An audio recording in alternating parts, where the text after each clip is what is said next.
নমস্কার, আমি গায়ত্রী। আমি আপনাদের সামনে চলে এসেছি আজকে আরেকটা রেসিপি নিয়ে। আজকে বাংলাদেশের রান্না করব। আমি বাংলাদেশের যেভাবে রান্না করে আমি শাকের ঝোল রান্না করব, কুমড়ো শাকের ঝোল। এই যে আমি কুমড়ো, পটল, পেঁপে, কাঁঠালের বীজ, আলু সব কিছু কেটে রেখেছি। এই যে কুমড়ো শাক, আর শাকগুলো আলাদাভাবে কেটে রেখেছি। এই যে শাকগুলো আলাদা কিছু করে কেটে রেখেছি। এবার আপনারা দেখতে থাকুন আমি কিভাবে রান্না করব। প্রথমে এই যে কড়াইতে 2 চামচ তেল দিয়ে দেবো।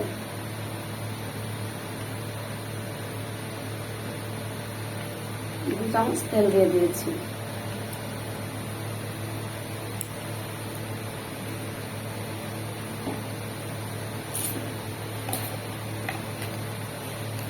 আর শাকের তরকারিতে বেশিরভাগ সময় রাঁধুনিটাই ফোড়নে দিই।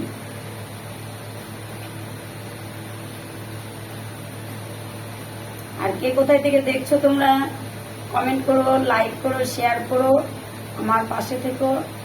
আর আমার তরফ থেকে বড়দের প্রণাম, ছোটদের বুক ভরা ভালোবাসা জানিয়ে আমার এই রেসিপি শুরু করছি।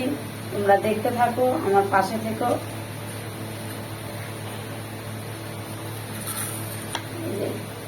রাঁধুনি তেলে দিয়ে দিচ্ছি,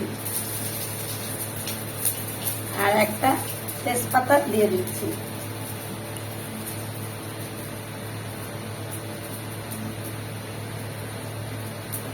আর এই যে রসুন কুচি তেলে দিয়ে দিয়েছি।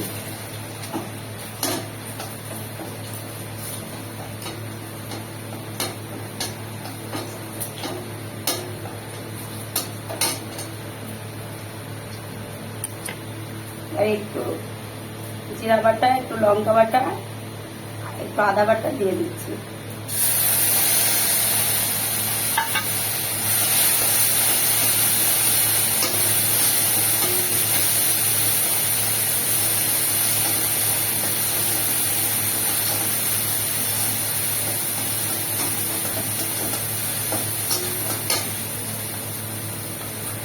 যেভাবে রান্না করছি রান্না করে দেখবে, ভালো লাগে খেতে। এবারে এই সবজিগুলো সব একে একে দিয়ে দেবো।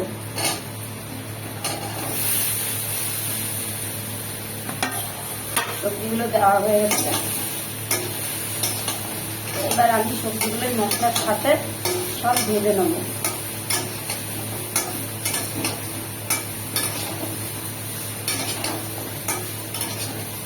আর সবজিগুলো আপনারা কিন্তু আগে থেকে ভেজে তুলে রাখতে পারেন, কিন্তু আমি আমার বাড়িতে তেলটা কম খাওয়া হয় তো, সেজন্য আমি সবজি কিন্তু ভেজে রাখি না, কারণ আমি একবারেই দিয়ে দিই, কারণ আমাদের বাড়িতে তেলটা কম খাওয়া হয়।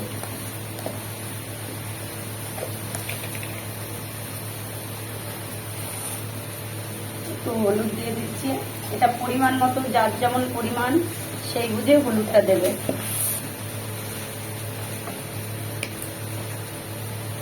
লবণটাও তাই আন্দাজ মতো দিয়ে দেবে, কারণ যার যেমন সবজি সেরকম আন্দাজ দিয়ে দিয়ে দেবে।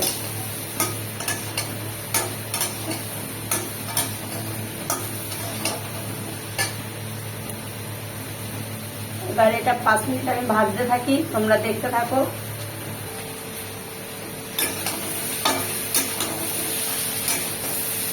ভাজা হয়ে গেছে। এবার এই শাকগুলো দিয়ে দেবো।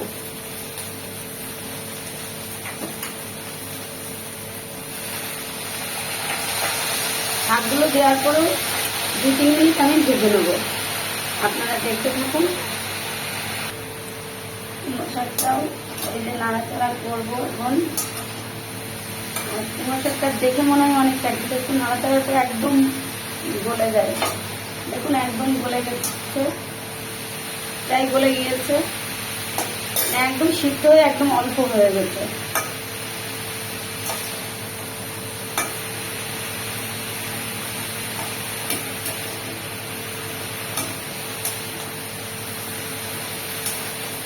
প্রায় হয়ে গেছে। এবার আগে থেকে গরম জল করে রেখেছি, এই গরম জলটা আমি দিয়ে দেবো। গরম জল দিলে করে একটু বেশি ভালো লাগে।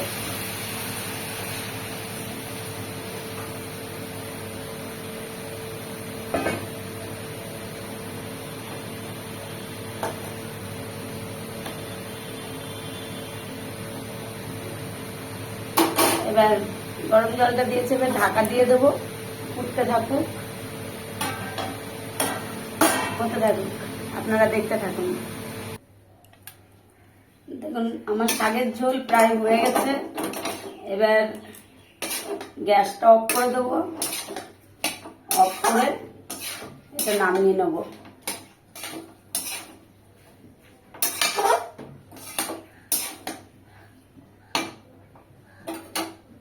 এবার নামিয়ে নেব।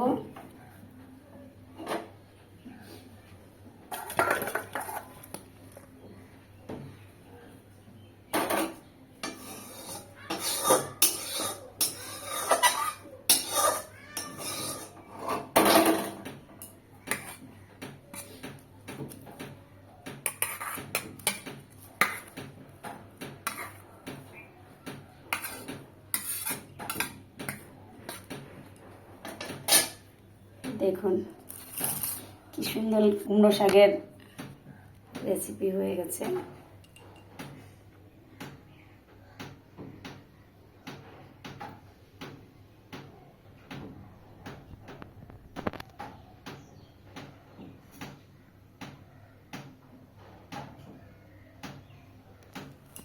দেখেছেন, এইভাবে রান্না করবেন, করে খাবেন, খেয়ে দেখবেন রান্নাটা ভালোই লাগে। আর কে কোথায় থেকে দেখছেন লাইক করবেন, কমেন্ট করবেন, শেয়ার করবেন, সাবস্ক্রাইব করবেন। আর আমার তরফ থেকে বড়দের প্রণাম থাকলো, ছোটদের বুক ভরা ভালোবাসা। টাটা, আজকের মতন আসি, বাই বাই, ভালো থাকবে।